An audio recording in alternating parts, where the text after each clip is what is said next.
Nenzako na guys banzanga. They applied kuchani pa Cavendish School of Business. So we got much acceptance. We came to Sala to write map to test. So after we got accepted, now wabakamanjwe maskuru amba next week. So next week you need to have accommodation and accommodation and other things. But school will provide 100% scholarship. This one Cavendish University School of Business. So but accommodation, meals, everything and other is on essentials is they are on you. Registration, all those things. But for me, I was like, I told my friend, guys, you can go. For me, I won't go. Let this opportunity just pass. That's like this. Because you knew you were not going to manage. To pay rent to Musaka. I know you guys, you can say now, let's go together. I know we're going to help out. But you got my girls, I'm going to say, you are chimara. Situation yaba guy niwe mashitikira. You are chimara. So I was like, guys, endani chabe. Tusakumana. So go to days. Let me try to find a way of coming back. I'll come back soon or later.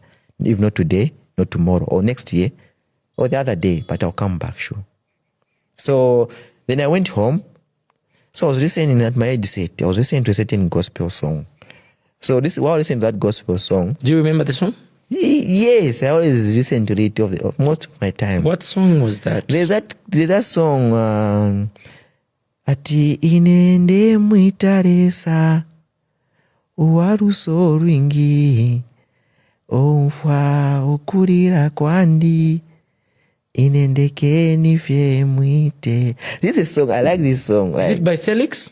No, this guy, I don't know the artist, but I listen to it most of the time on YouTube. It's even number one. If I just open my YouTube, it's a number one song. Who's the artist? This one. It's even number one. I just opened my YouTube. It's the number one song. So I always listen to this song. Okay. Yeah, it's called Christian something. Christian John. Yeah, it's a song I always listen. Christian John. Mm-hmm. Yeah. Wow. So this is a song I was listening. I always listen to it early in the morning every day. Wow. Even now. Wow. So I listened to this song and I started relating the situation I'm going through. I look at my family. I look at, in that particular period of time, my grandmother, one hour was last born. And half an hour over.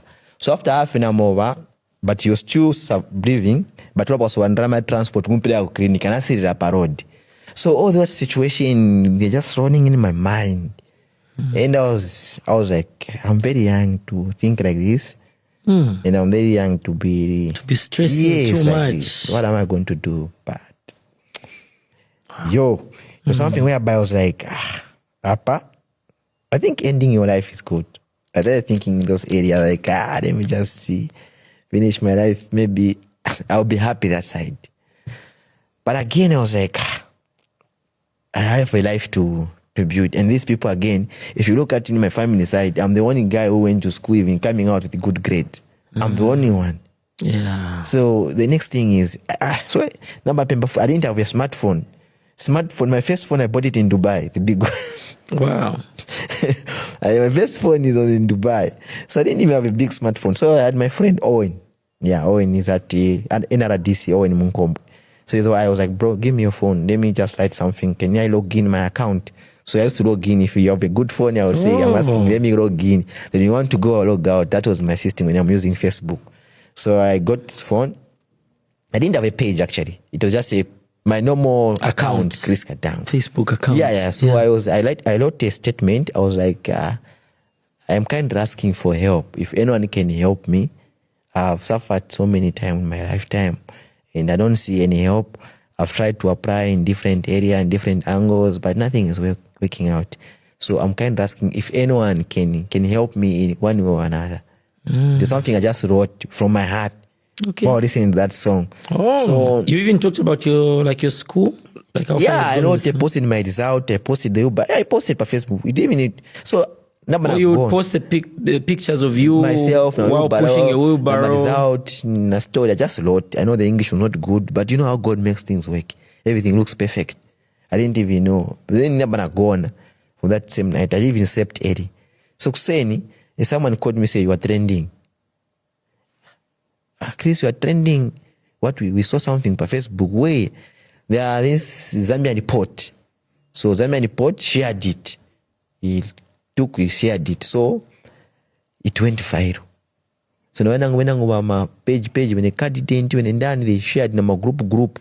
So from that period of time now, I received a lot of messages from people saying, hey, can I help you? What do you want? So among all the people who were writing me a message, there was only one lady. She sent me a message. She was like, hello, what do you want to do after school? You understand? Then I was like, I just wanna help my family.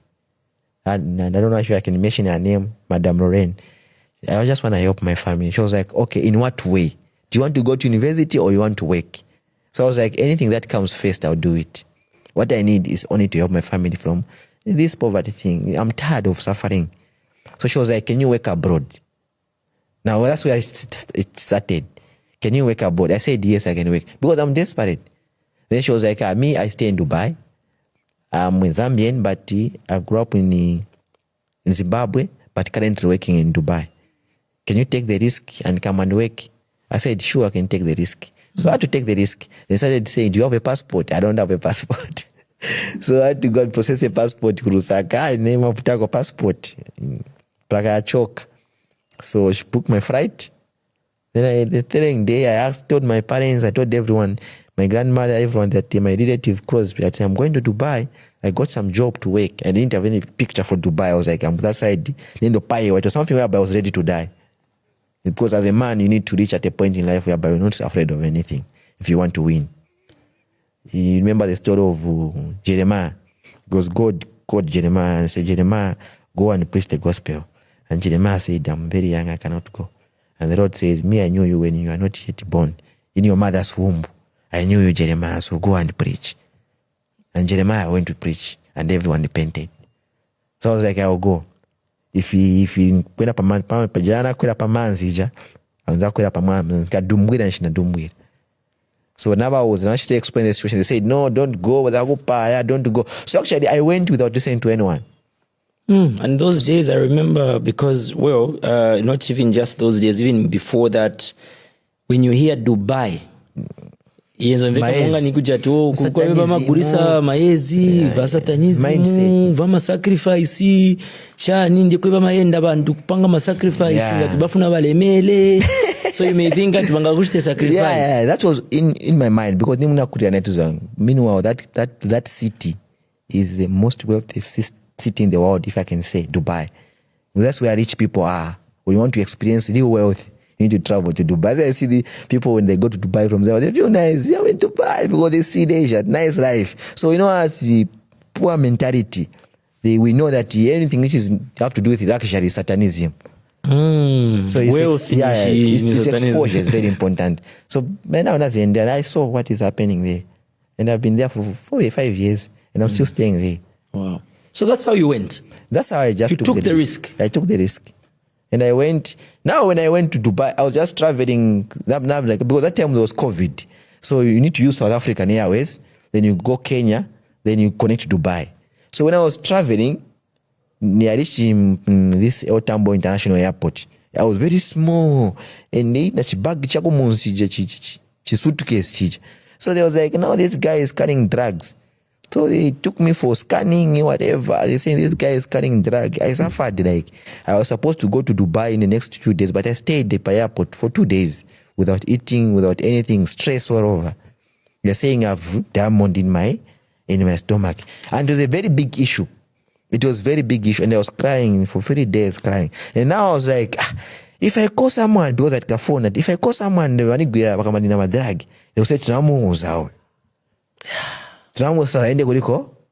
saende kulikonzi but anali mbiki. So it was the issue whereby if I die, I die, because you know what determination means. You know what determination means. If I perish, I perish. That's what determination is. So they had to do whatever they do, the scanning, everything, and they booked me another flight. Then I continued to Kenya until Kenya futi zero. Naenda kwa musero sero hapa airport kuja kwa kungene sako bakuza take height maezi na passport that we need to communicate to Zambian embassy that this boy need to be deported back to Zambia. And then I told them I cannot go back to Zambia because that's where I come from. And I know why nachoka out because I was suffering. I'm just going somewhere to find something and you are busy. Yes, I told them if you want you can arrest me in Kenya, I'll be a prisoner here. Better because nkaenda kuja nimusebanya waka mtazamu ndamu sasa endo. Adani mikira nitota zake. So it was if I perish I perish. They did whatever they did to me. They did samples, everything. Nothing was there until I entered Dubai. In Dubai they just checked me for 5 minutes. And then my body became, this guy's got damn one in the stomach. Tell me what you